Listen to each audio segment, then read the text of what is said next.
እንደምን ናችሁ የዩቲዩብ ቻናል ተከታታዮች?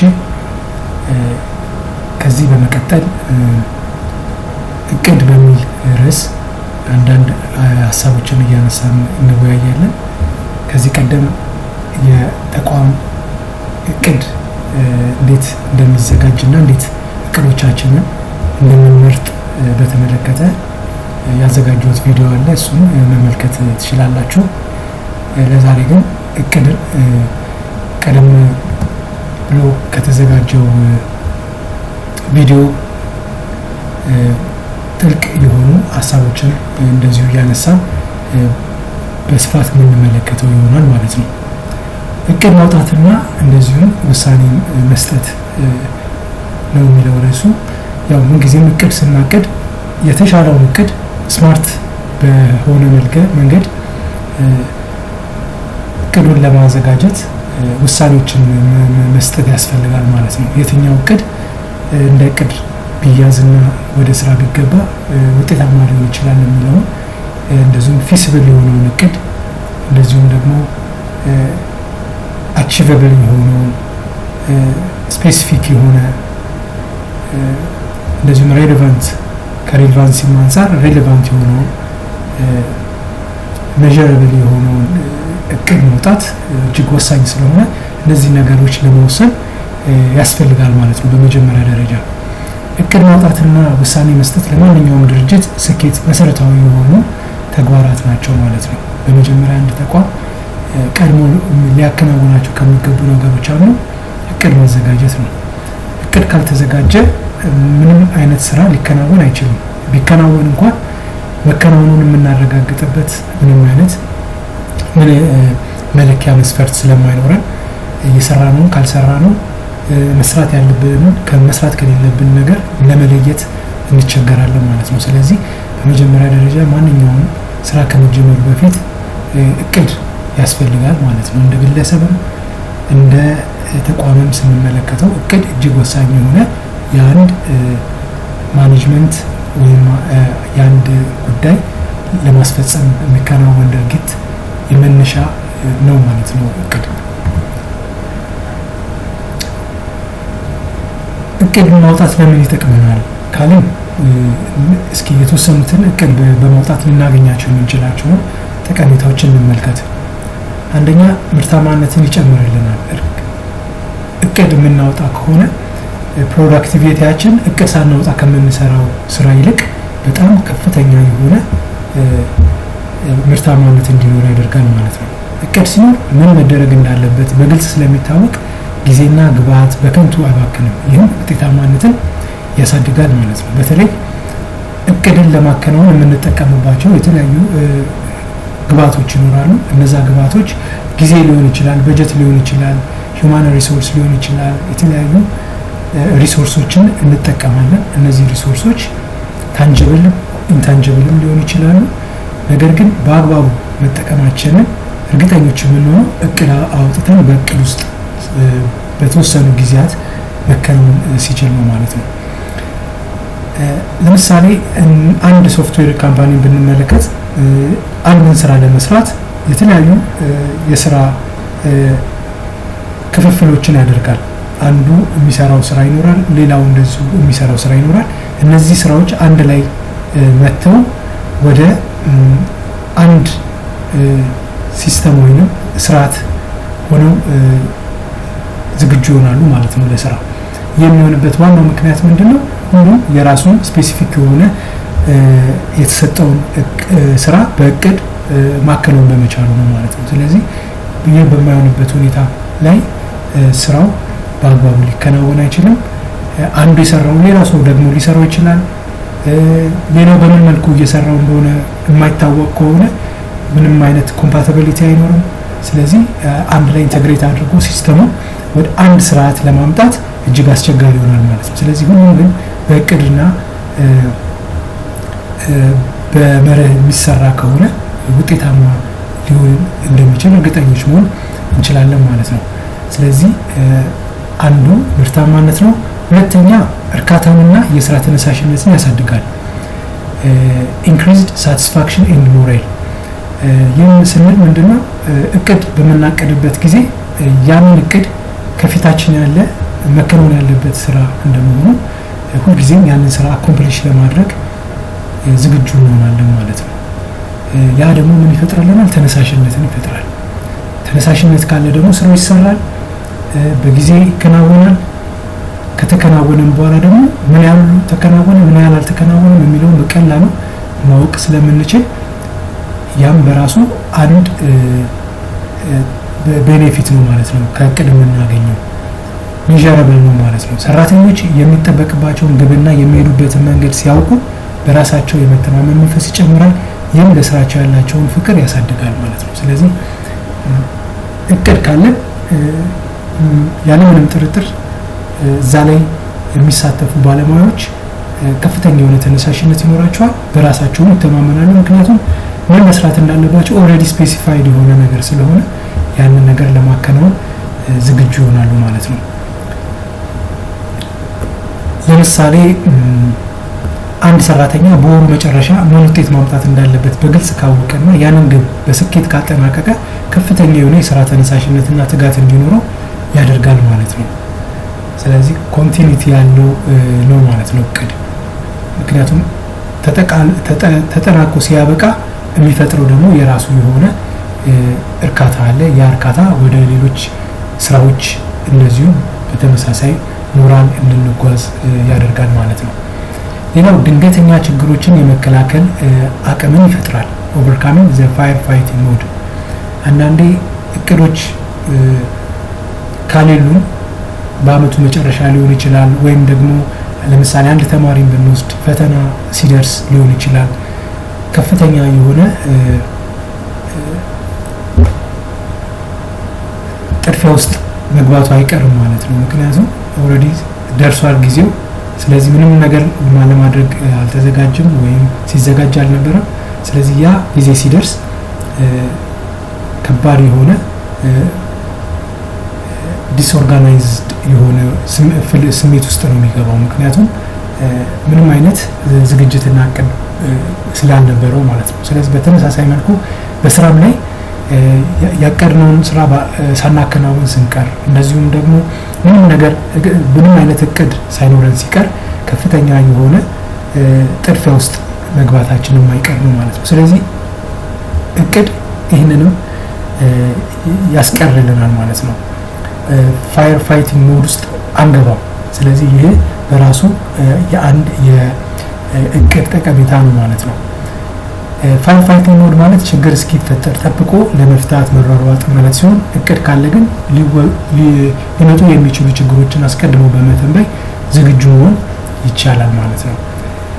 እንደ ምሳሌ ብንመለከት አንድ የንግድ ድርጅት የጥሬ ዕቃ እጥረት ሊያጋጥመኝ ይችላል ብሎ አስቀድሞ ካቀደ እጥረቱ ሲከሰት ከመደናገጥ ይልቅ አስቀድሞ ባዘጋጀው አማራጭ መንገድ ስራውን ይቀጥላል ማለት ነው። ስለዚህ ቀድሞ ያንን የማቴሪያል ፍላጎት ቀድሞ በመተንበይ እነዛን ማቴሪያሎች አዘጋጅቶ ካስቀመጠ በቀላሉ ነገሮችን ማከናወን ይችላል ማለት ነው። ስለዚህ ጥሩ የሆነ ኢንቬንተሪ ፎርካስቲንግ ሊኖረን ይገባል ማለት ነው።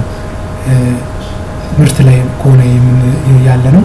እንደዚሁም በሌሎች ስራዎችም ላይ ቢሆን በተመሳሳይ መልኩ በየጊዜው በየወሩ ሊሆን ይችላል፣ በየሩብ ዓመቱ ሊሆን ይችላል፣ በየግማሽ ዓመቱ ምን አይነት ስራዎች ተከናውነው ማለቅ እንዳለባቸው ግልጽ የሆነ እቅድ ሊኖረን ይገባል ማለት ነው።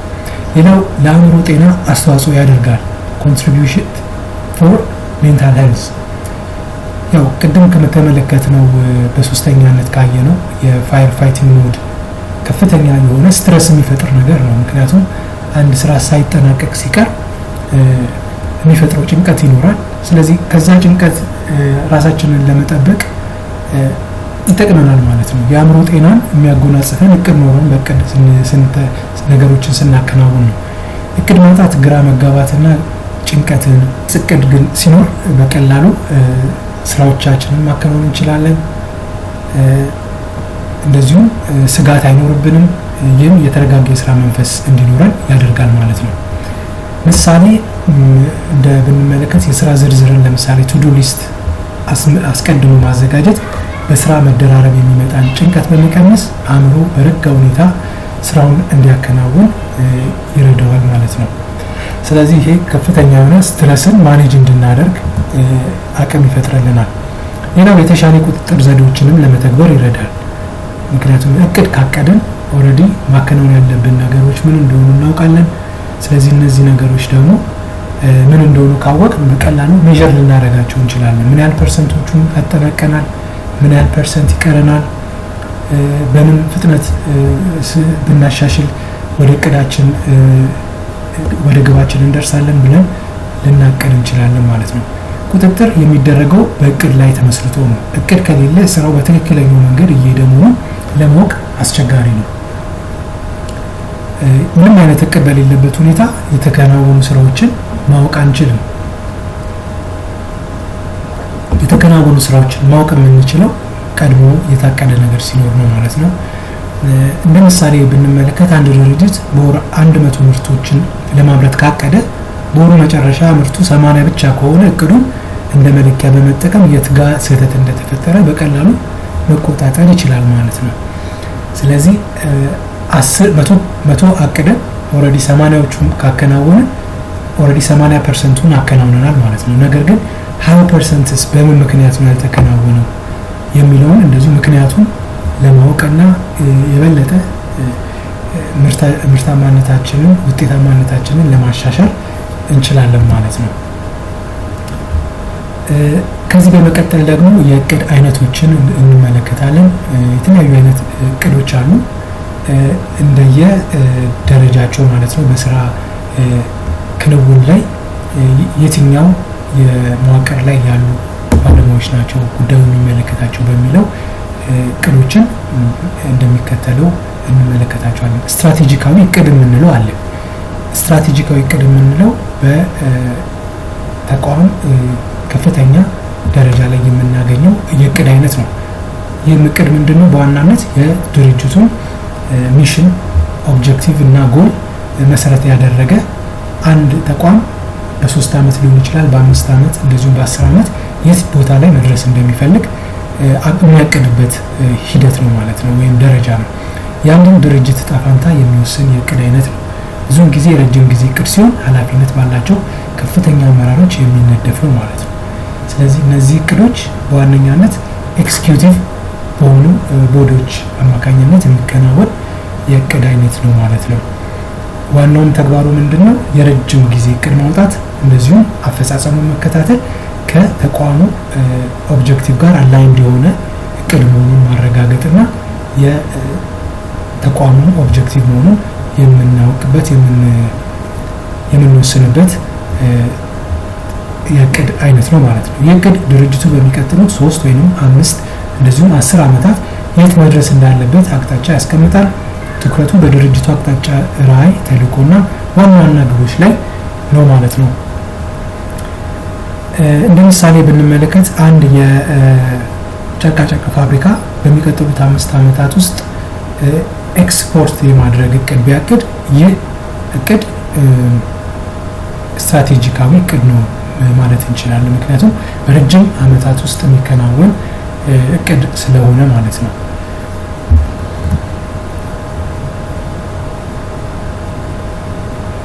ሌላው የእቅድ አይነት ኦፕሬሽናል እቅድ የምንለው ነው። ኦፕሬሽናል ፕላኒንግ የምንለው በሎወር ሌቭል የምናገኘው ስራ ላይ ትራንዛክሽናል በሆነ ደረጃ የምናገኘው እቅድ ነው ማለት ነው። ስራው በሚከናወንበት የተቋሙ ዋናው ስራው በሚከናወንበት የተቋሙ መዋቅር ላይ የምናገኘው እቅድ ነው። ድርጅቱን በየቀኑ በማንቀሳቀስ ወይም በአጭር ጊዜ ውስጥ ለሚከናወኑ ተግባራት ትኩረት የሚያደርግ የእቅድ አይነት ነው ማለት ነው። ይህ እቅድ ኦፕሬሽናል ሌቭል ላይ የምናገኘው ነው። አንደኛ አጭር ነው። ከሚወስደው ጊዜ አንጻር ስንመለከተው ከስትራቴጂክ እቅድ አንጻር በጣም ለአጭር ጊዜ የምንወስደው ዕለታዊ ሊሆን ይችላል፣ ሳምንታዊ ሊሆን ይችላል፣ ወራዊ ሊሆን ይችላል። ስለዚህ በአጭር ጊዜያት ውስጥ የሚከናወንና ተጠናቆ የሚያበቃ የእቅድ አይነት ነው። የእቅድ ስትራቴጂያዊ እቅዱን ወደ ተግባር የሚቀይር ነው። ዝርዝር የስራ መመሪያዎችን፣ ሳምንታዊ ወይም ወራዊ ግቦችንና የሀብት አጠቃቀምን ይገልጻል ማለት ነው። ስለዚህ እቅዱ ሊያካትት የሚችላቸው ነገሮችን ስንመለከት እንዴት ነው ሪሶርሳችንን የምንጠቀመው፣ በመቼ ጊዜ ውስጥ ተጠናቆ ማለቅ አለበት የሚሉትን ሊያካትት ይችላል ማለት ነው እቅዱ። ሌላው የኦፕሬሽናል እቅድ ደግሞ ጠቀሜታውን ስንመለከት የስትራቴጂክ እቅዱ አፈጻጸምን የምናረጋግጥበት ነው። ምክንያቱም የዚህ ሰም ድምር ውጤት ነው ማለት ነው ለስትራቴጂክ እቅዳችን መሳካት አስተዋጽኦ የሚኖረው። ለምሳሌ ከላይ የተጠቀሰው ፋብሪካ ግቡን ለማሳካት በዚህ ሳምንት 5000 ቲሸርቶችን ማምረት እንዳለበት ቢወስን፣ እንደዚሁም ደግሞ በየቀኑ እያንዳንዱ ማሽን ለ8 ሰዓት መስራት አለበት ብሎ ቢወስን ይህ ኦፕሬሽናል የሆነ እቅድ ነው ማለት ነው። ስለዚህ እነዚህ እቅዶች ስትራቴጂክ ለታቀደው በስትራቴጂክ ደረጃ ለታቀዱት እቅዶች መሳካት እንደ ግብዓት የሚሆን መሰረታዊ ጉዳይ ስለሆነ እነዚህን እቅዶች በማሳካት ነው ማለት ነው ስትራቴጂክ እቅዳችንን ልናሳካ የምንችለው። ከዚህ በመቀጠል ደግሞ ወሳኝ የሆኑ ነጥቦችን እንመለከታለን በእቅድ ላይ። አንደኛ የበታች ሰራተኞች ተሳትፎን ይመለከታል። ሰፖርዲኔት ፓርቲሲፔሽን ግቦች ሲወጡ ሰራተኞች አብረው እንዲሳተፉ ማድረግ ለስራው ያላቸውን ተነሳሽነትና ታማኝነት ይጨምራል ማለት ነው።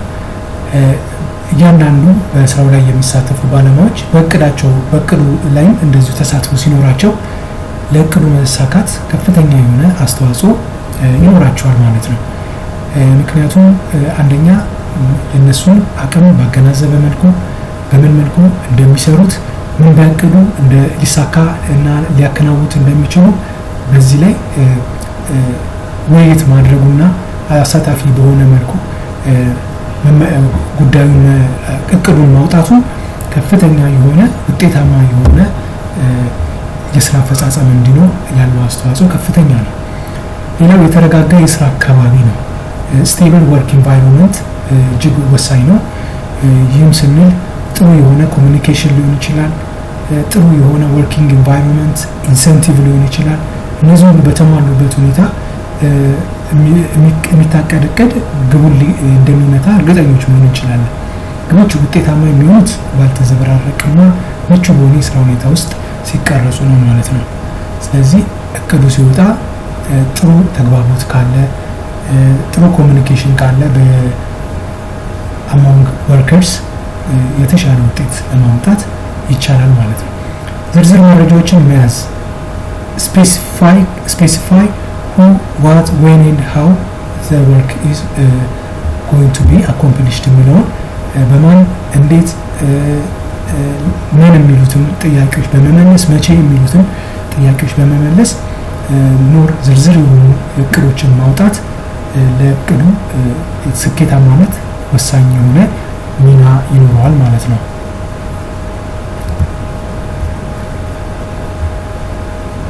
ሌላው እንግዲህ እቅድ ካቀድን በኋላ ቀጥሎ የሚመጣው ነገር ኦርጋናይዜሽን ነው። የታቀዱት እቅዶች በሰው ኃይል አማካኝነት ተግባራዊ የሚሆኑበት ደረጃ ነው። ስለዚህ ይሄ ደግሞ አንድ ተቋም ወይም አንድ የስራ ክፍል በምን አይነት መልኩ ተዋቅሯል የሚለው በምን አይነት መልኩ ኦርጋናይዝ ሆኗል የሚለው የሚመልስልን ጥያቄ ነው ማለት ነው።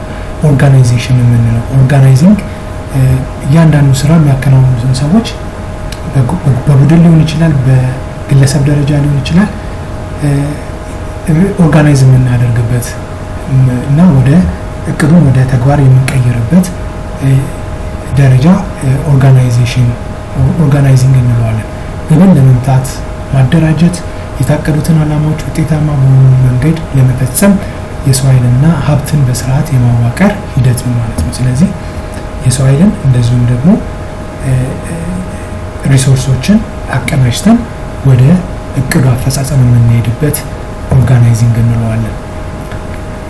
እዚህ ደረጃ ዋናው ትኩረት ለስራው የሚመጥን ድርጅታዊ መዋቅር ኦርጋናይዜሽን ስትራክቸር መምረጥ ላይ ነው ማለት ነው። በምን መልኩ ባለሙያዎች ቢደራጁ ቢዋቀሩ ውጤታማ ይሆናሉ የሚለውን የምንመልስበት ደረጃ ነው። ትክክለኛው ድርጅታዊ መዋቅርን መምረጥ ሰሌክት ዘ ራይት ስትራክቸር። እንደ ስራው ባህሪ ተዋረዱን ለምሳሌ በስራ ክፍል ወይንም በፕሮጀክቱ መወሰን ይቻላል ማለት ነው። አንድ ትልቅ ባንክ በየክፍለ ሀገሩ ሪጂናል መዋቅር ሲዘረጋ፣ አንድ ትንሽ ካፌ ደግሞ ቀጥተኛና አጭር መዋቅር እንደዚሁ ይጠቀማል ማለት ነው። እነዚህ ሁለት ተቋማት በሚያስፈልጋቸው አይነት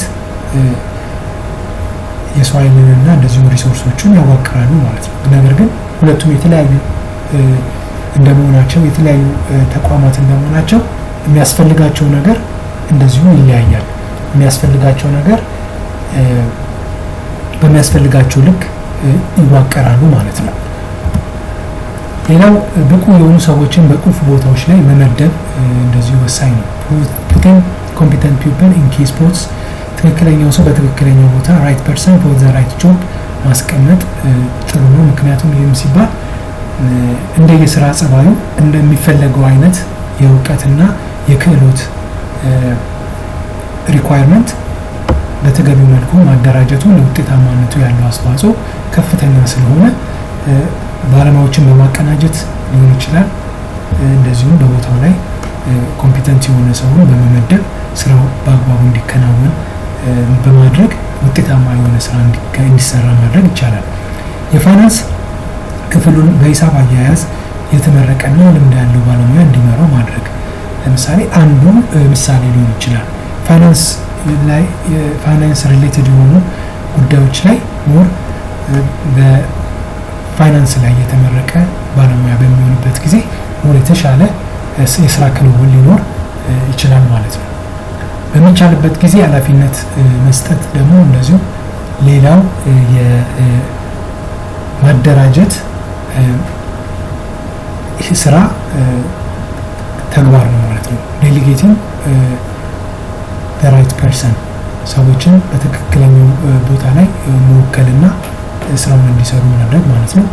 ስራ አስኪያጆች ሁሉንም ስራ ብቻቸውን ለመስራት ከሚሰሩ ይልቅ ለበታች ሰራተኞች የስራ ድርሻና ውሳኔ ማሳለፍ ስልጣን መስጠት።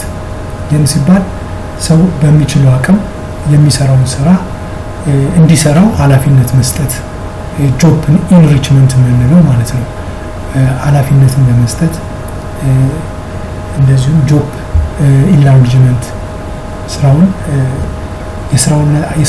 የስራ ኃላፊነቱን በማስፋት የስራ ኃላፊነቱን እንደዚሁ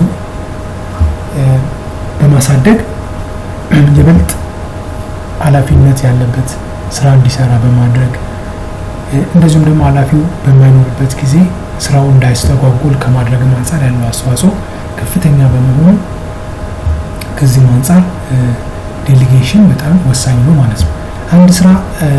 አንድ ዋና ስራ አስኪያጅ የዕለት ተዕለት ግዢን እንዲፈጽም ለንብረት ክፍል ኃላፊው ስልጣን ቢሰጠው ይህ አንድ እንደ ዴሊጌሽን የምንመለከተው የምንችል ነው ማለት ነው። ይህ ሲባል ግን ሰው በማይችለው ቦታ ላይ መመደብ አለበት ማለት እንዳልሆነ ልብ ልንል ይገባል።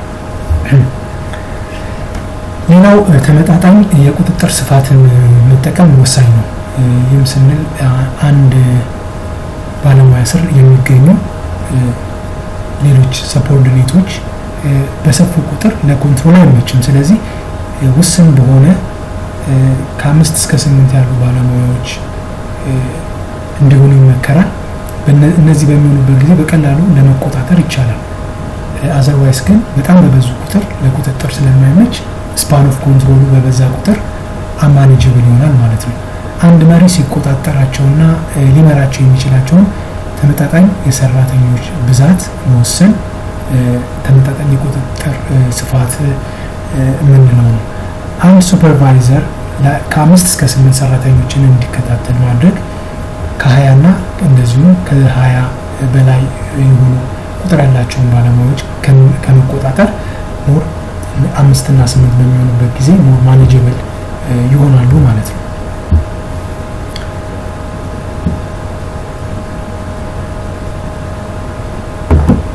ከዚህ በመቀጠል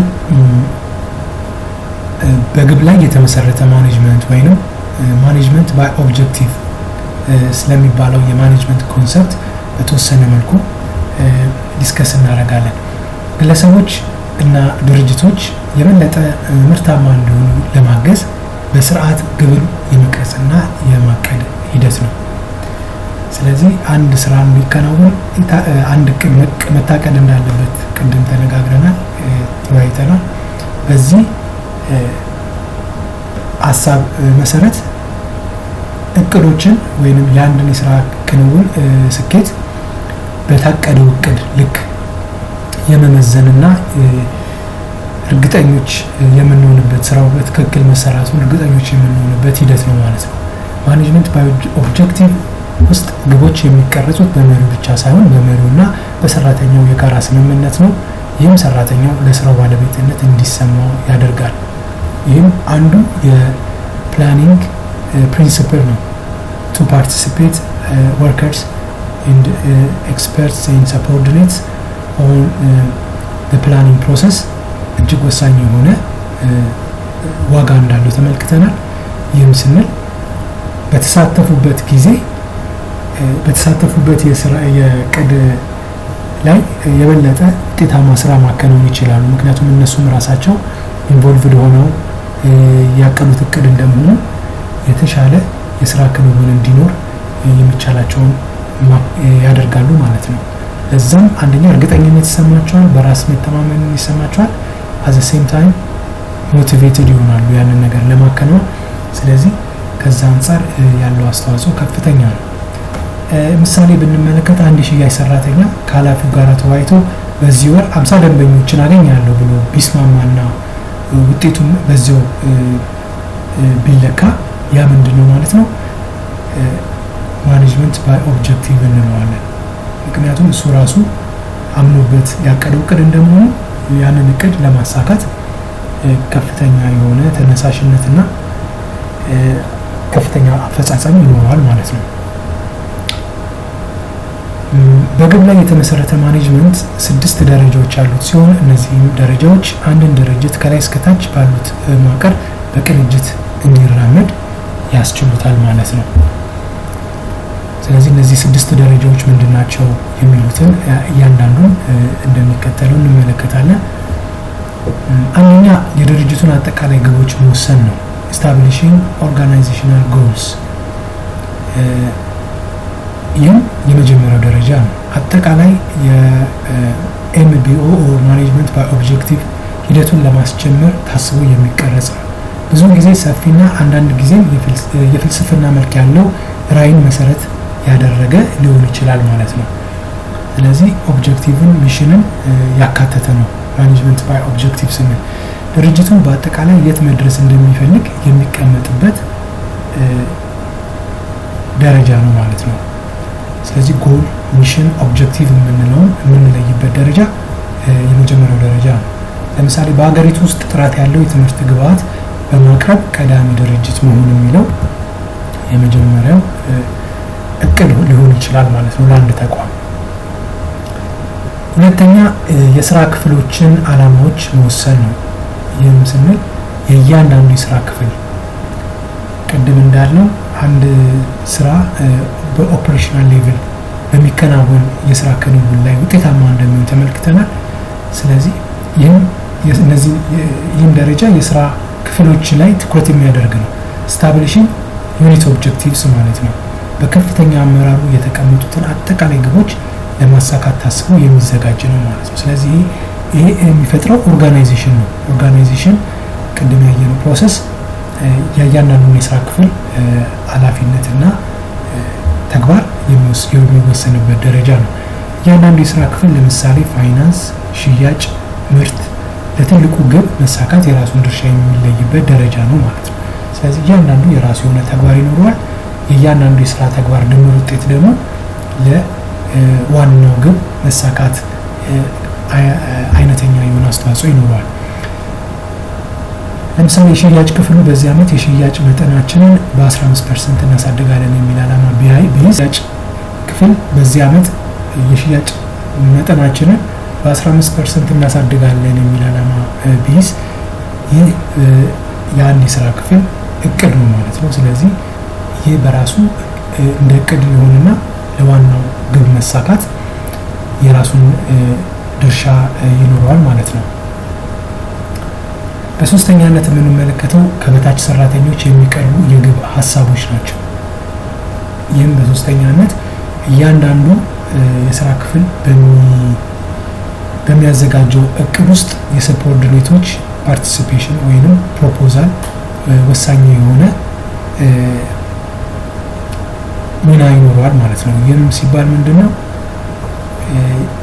ቅድም እንዳልነው the more they are involved the more the effectiveness of the project ማለት ነው። እንደ አጠቃላይ ለሚመጣው ውጤት የእያንዳንዱ ሰብኦርዲኔት የስራ ክንውን እንደዚሁም የእቅድ ክንውን የራሱ የሆነ አስተዋጽኦ ስለሚኖረው ማለት ነው። ሰራተኞች ከመደበኛው የስራ ድርሻቸው በተጨማሪ የግልና የሙያ እድገት ዓላማዎቻቸውን እንዴት ማሳካት እንደሚችሉ ሀሳብ የሚያቀርቡበት ነው። ሰራተኛው በስራው ላይ ያለውን ተሳትፎና ተነሳሽነት ይጨምራል። ስለዚህ እያንዳንዱ ፓርቲሲፔት ባደረገ ቁጥር የባለቤትነት ስሜት ይኖረዋል ማለት ነው። ስለዚህ ያ ስሜት ደግሞ ተነሳሽነትን ስለሚፈጥር ለስራው ክንውን ለስራው ውጤታማነት ከፍተኛ የሆነ አስተዋጽኦ ይኖረዋል። አንድ ሰራተኛ መደበኛ ስራዬን እየሰራው በዚህ አመት አዲስ የኮምፒውተር ሶፍትዌር ሰልጥኜ ስራዬን አዘምናለሁ የሚል ሀሳብ ሊያቀርብ ይችላል። ስለዚህ ይህ እቅዱ እንደ ግለሰብ ሊሳካለት ይችላል ወይም ደግሞ በተቋም ውስጥ በሚያገኘው ስልጠና ተጠቅሞ ያሰበውን ነገር ሊያሳካ ይችላል። ስለዚህ ለስራው እንደ ግብዓት የሚሆን ሌላ ተጨማሪ ክህሎት ካለው ስራውን በተሻለ መልኩ ሊሰራው እንደሚችል በግሉ ሊያቀል ይችላል ማለት ነው። አራተኛው የጋራ ድርድርና ስምምነት ነው።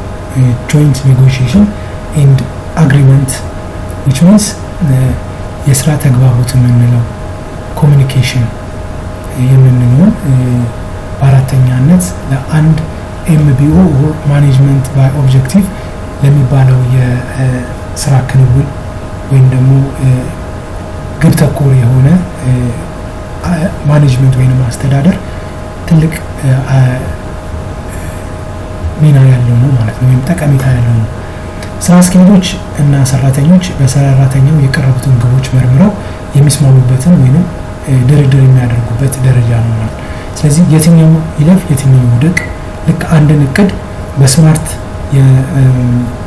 የመለኪያ መስፈርቶች ሜዠር እንደምናደርገው ኦር ኢቫሉዌት እንደምናደርገው እያንዳንዱ ግለሰብ እቅድ እንደ ግለሰብ እቅድ ኢቫሉዌት ይደረግና ሞር ፊዚብል የሆኑት ሞር አግሪብል የሆኑ እቅዶች ያልፋሉ ማለት ነው ለትግበራ።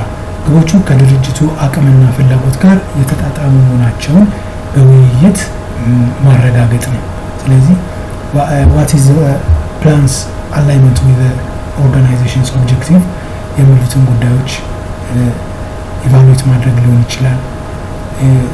የእቅዱን አፈጻጸም ላይ እክል ሊፈጥሩ የሚችሉ ነባራዊ ሁኔታዎችን ኢቫሉዌት ማድረግ ሊሆን ይችላል። እነዚህ ሁሉ ባገናዘበ መልኩ እቅዱ ይገመገማል ማለት ነው። እንደ ምሳሌ ለመመልከት ኃላፊውና ሰራተኛው ተቀምጠው የሰለጠንከው ሶፍትዌር ለድርጅቱ ውጤታማነት ስለሚጠቅም በስራ ላይ ተግባራዊ እንዲሆን ሊወሰን ይችላል ማለት ነው። ይህ ውሳኔ ለግለሰቡ ጠቃሚ የሆነ ነው ማለት ነው። ለስራው የተማረውን በተግባር እንዲያውለው አግሬብል የሆነ ደረጃ ላይ ይደረሳል ማለት ነው። ሌላው የድርጊት መርሃ ግብር ነው። እያንዳንዱ እቅድ እንግዲህ በምን ሁኔታ ይከናወናል፣ በማን ይከናወናል፣ እንዴት ይከናወናል የሚሉትን ዝርዝር ጉዳዮችን የምንሰንድበት ነው ማለት ነው። የተቀመጡትን ዓላማዎች ለማሳካት የሚከናወኑ ዝርዝር እርምጃዎች ናቸው። ምኞትን ወደ እውነታ የሚቀይሩ ተግባራት ናቸው። ማን ምን መቼ የሚለውን በዝርዝር ይይዛሉ ማለት ነው። እነዚህ እቅዶች የድርጊት መርሃ ግብር በመስከረም ወር ስልጠናውን መጀመር፣ በጥቅምት ወር ማጠናቀቅ እና እንደዚሁም በህዳር ወር በስራ ላይ መተግበር የሚል ዝርዝር ማውጣት ሊሆን ይችላል ማለት ነው። ስለዚህ እንዴት እንደሚከናወን ዲቴል የሆነ ዝርዝር እቅዶችን የምናዘጋጅበት ሂደት ነው። በአምስተኛነት የመጨረሻውና ወሳኝ የሆነው የማኔጅመንት በኦብጀክቲቭ ሂደት ደረጃ አፈጻጸምን መገምገም ኦር ሪቪዊንግ ፐርፎርማንስ ነው ማለት ነው። አንድ ስራ ተጠናቆ በተዘጋጀለት አክሽን ፕላን መሰረት ወደ ተግባር ከተገባና ከተከናወነ በኋላ ይገመገማል ማለት ነው። ይህን ቀደም ብለው የተቀመጡት ግቦች ምን ያህል እንደተሳኩ የሚለካበት ሂደት ነው። በምን ያህል ደረጃ ቅድም እንዳለው 15% የሽያጭን ከፍ አደርጋለሁ ብሎ ያቀደ አንድ ተቋም ያቀደ ተሳካለት ወይ? የማርኬቲንግ ዲፓርትመንት ሊሆን ይችላል። ያ ተሳክቷል ወይ? ካልተሳካስ ለምን አልተሳካም? ከቅድም በላይ ተሳክቶ ሊሆን ይችላል፣ ከቅድም በታች ተሳክቶ ሊሆን ይችላል። የነዛን ሁሉ ምክንያቶችን ለይቶ በማወቅ ደግሞ የበለጠ ለሚቀጥሉት ስራዎች የሚሆኑ ውጤታማ ሊያደርጉ የሚችሉ መረጃዎችንም የምናገኝበት ይሆናል ማለት ነው። በየ3 ወሩ ኳርተርሊ ወይንም በየ6 ወሩ ሴሚ አኑዋሊ የአፈጻጸም ግምገማ ይካሄዳል። ግምገማው ግብን ከመቅረጽ ባለፈ ውጤትን ከመለካት ጋር የተያያዘ ነው። በዚህ ወቅት ስራ አስኪያጁና ሰራተኛው ተቀምጠው ምን ሰራን፣ ምን ቀረን፣ ለምንስ ቀረ የሚሉትን ጥያቄዎች ይመልሳሉ ማለት ነው። ስለዚህ ከችግሮች ለመማር ችግሮችን ሶልቭ ለማድረግ የሚያስችሉ እድሎችንም ይፈጥራሉ ማለት ነው በሂደት። ወቅታዊነት ስንል ደግሞ ለምሳሌ ወቅታዊነትን በተመለከተ ግምገማው በአመት አንድ ጊዜ ብቻም ሳይሆን በየጊዜው በየ3 ወሩ በየ6 ወሩ መደረጉ ስህተቶችን በቶሎ ለማረምና ሰራተኛው በትክክለኛው መስመር ላይ መሆኑን ለማረጋገጥ ይረዳል። ስለዚህ ታይምሊነስ የምንለው አንድን ግምገማ በጣም ከቆየ በኋላና ከዘገየ በኋላ ቢደረግ ምንም ጥቅም አይኖረውም። ስለዚህ በወቅቱ ያንን ግምገማ በማድረግ ጉዳዩን ችግሮቹን ማሻሻል ከተቻለ የበለጠ ውጤታማ መሆን ይቻላል ማለት ነው። በመጨረሻ አፈጻጸሙን በተመለከተ ፊድባኮችን እንሰበስባለን ማለት ነው። ሰራተኛው በምን ደረጃ ላይ እንዳለ እንዲያውቅ ያደርጋል። ግብረ መልሶችን ለእያንዳንዱ አፈጻጸም ይነስም ይብዛ በዛ ላይ የምናደርገው ውይይት ፊድባክ እንለዋለን።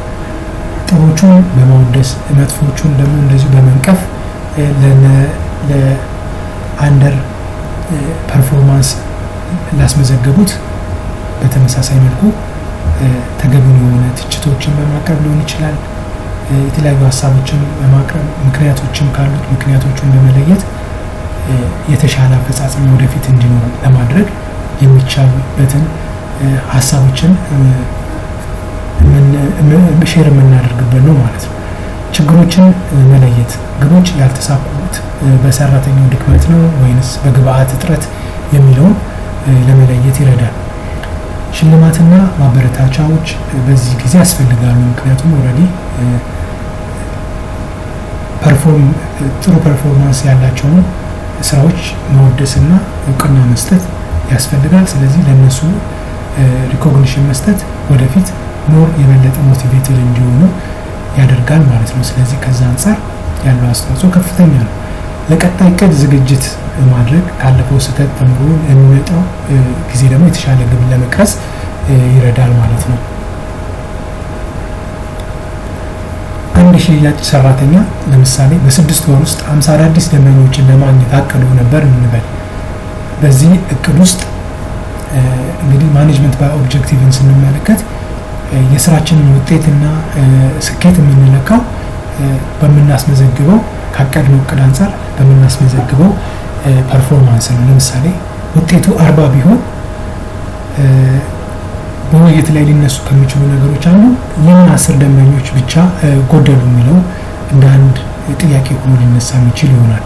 ምክንያቱም 50 ነበር የታቀደው 40 ነው የተከናወነው፣ ስለዚህ 10 ለምን ጎደሉ የሚል ውይይት ይደረጋል ማለት ነው። ዜን ውሳኔ ላይ ስንመጣ ምናልባት ተጨማሪ ስልጠና ካስፈለገ ስልጠና እንዲሰጠው ወይም የገበያው ሁኔታ አስቸጋሪ ከሆነ ምናልባት ተጨማሪ ስልጠና ካስፈለገው ስልጠና እንዲሰጠው ወይም የገበያው ሁኔታ አስቸጋሪ ከሆነ ግቡን ለማስተካከል ለቀጣይ 6 ወራት አዲስ እቅድ ይወጣል ማለት ነው። ስለዚህ ምናልባት እቅዱ በጣም የተጋነነ ሆኖ ሊሆን ይችላል ወይም ደግሞ ባጋጠሙ ችግሮች ምክንያት ሊሆን ይችላል 10ዎቹ ያልተከናወኑት። ያንን በመለየት በቀጣይ ደግሞ ለሚሰራው የተሻለ ስራ እቅድ ይዘጋጃል ማለት ነው።